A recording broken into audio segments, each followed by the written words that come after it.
मैं हूँ ज्योति और आप देख रहे हैं रेडियो कनपुरिया। महापुरुष स्वामी विवेकानंद जी का जन्म 12 जनवरी को हुआ था। प्रतिभा के धनी व्यक्ति ने कोलकाता में जन्म लेकर वहाँ की जन्मभूमि को पवित्र कर दिया। उनका असली नाम नरेंद्र नाथ दत्ता था, लेकिन बचपन में प्यार से सब उन्हें नरेंद्र नाम से पुकारते थे।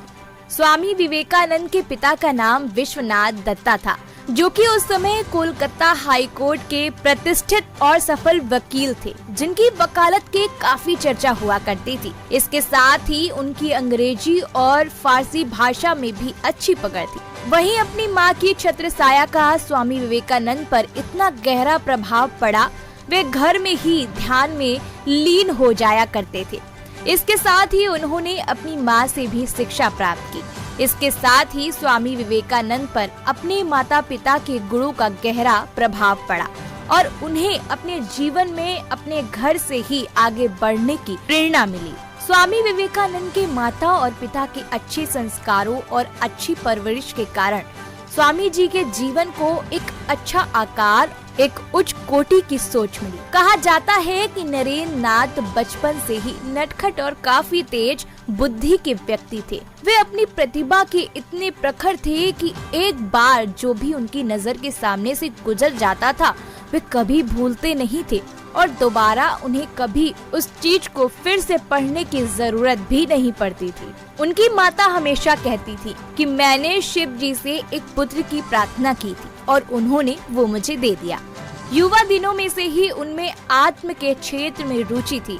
वे हमेशा भगवान जी की तस्वीरों जैसे शिव जी, राम जी और सीता जी के सामने ध्यान लगाकर साधना करते थे। साधुओं और सन्यासियों की बात उन्हें हमेशा प्रेरित करती रहती थी। वहीं आगे जाकर यही नरेंद्र नाथ दुनिया भर में ध्यान, अध्यात्म, राष्ट्रवाद, हिंदू धर्म और संस्कृति का वाहक बने और स्वामी विवेकानंद के नाम से वो प्रसिद्ध हो गए। आपको बता दें कि स्वामी विवेकानंद बचपन से ही बड़े जिज्ञासु प्रवृत्ति के थे। यही वजह है कि उन्होंने एक बार देवेंद्र नाथ से सवाल पूछा था कि क्या आपने ईश्वर को देखा है? नरेंद्र के इस सवाल से महिष आश्चर्य में पड़ गए और उन्होंने इस जिज्ञासा को शांत करने के लिए विवेकानंद जी को रामकृष्ण के पास जाने की सलाह दी, जिसके बाद उन्होंने उनको अपना गुरु मान लिया और उन्हीं के बताए गए मार्ग पर आगे बढ़ते चले गए। इस दौरान विवेकानंद जी रामकृष्ण से इतने प्रभावित हुए कि उनके मन में अपने गुरु के प्रति श्रद्धा बढ़ती चली गई। रामकृष्ण कैंसर से पीड़ित हो गए, जिसके बाद विवेकानंद जी ने अपने गुरु की काफी सेवा भी की। इस तरह गुरु और शिष्य के बीच का रिश्ता मजबूत होता चला गया। इसके बाद रामकृष्ण की मृत्यु हो गई, जिसके बाद नरेंद्र ने वराहनगर में रामकृष्ण संघ की स्थापना की। हालांकि बाद में इसका नाम रामकृष्ण मठ कर दिया गया। रामकृष्ण मठ की स्थापना के बाद नरेंद्र नाथ ने ब्रह्मचार्य और त्याग का व्रत लिया और वे नरेंद्र से स्वामी विवेकानंद हो गए।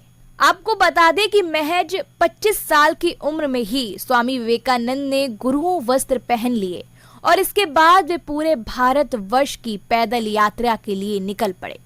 अपनी पैदल यात्रा के दौरान अयोध्या, वाराणसी, आगरा, वृंदावन, अलवर समेत कई जगहों पर पहुंचे। इस यात्रा के दौरान वे राजाओं के महल में भी रुके और गरीब लोगों की झोपड़ी में भी रुके। पैदल यात्रा के दौरान उन्हें अलग अलग क्षेत्रों और उनसे संबंधित लोगों की जानकारी मिली। इस दौरान उन्हें जातिगत भेदभाव जैसी कुरीतियों का भी पता चला, जिसे उन्होंने मिटाने की कोशिश भी की।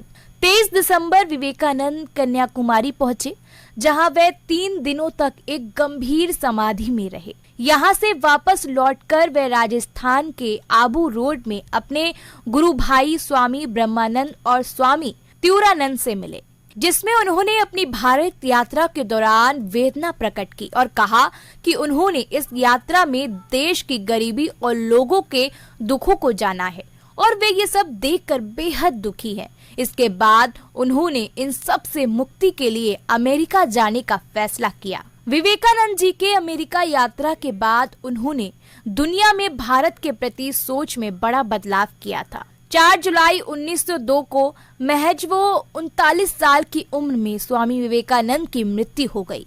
वहीं उनके शिष्यों की माने तो उन्होंने महासमाधि ली थी। उन्होंने अपनी भविष्यवाणी को सही साबित किया। वे 40 साल से ज्यादा नहीं जिएंगे। वहीं इन महापुरुष का अंतिम संस्कार गंगा नदी के तट पर किया गया था। अत्यंत प्रभावशाली और बुद्धिजीवी स्वामी विवेकानंद के विचारों से हर कोई प्रभावित होता था, क्योंकि स्वामी जी के विचारों में हमेशा से ही राष्ट्रीयता शामिल रही है। उन्होंने हमेशा देशवासियों के विकास के लिए काम किया है। वहीं उनके कई अनमोल विचारों को मानकर कोई भी मनुष्य अपना जीवन संवार सकता है। मैं थी ज्योति और आप देख रहे थे रेडियो कनपुरिया। ये कहानी आपको कैसी लगी हमें कमेंट बॉक्स में जरूर बताइएगा। आप कौन सी कहानी सुनना चाहते हैं ये भी हमें कमेंट बॉक्स में आप बता दीजिए और वीडियो को जल्दी से लाइक कर दीजिए, सब्सक्राइब कर दीजिए, बेल आइकन प्रेस कर दीजिए ताकि ऐसी कहानियां आप मिस ना कर दें।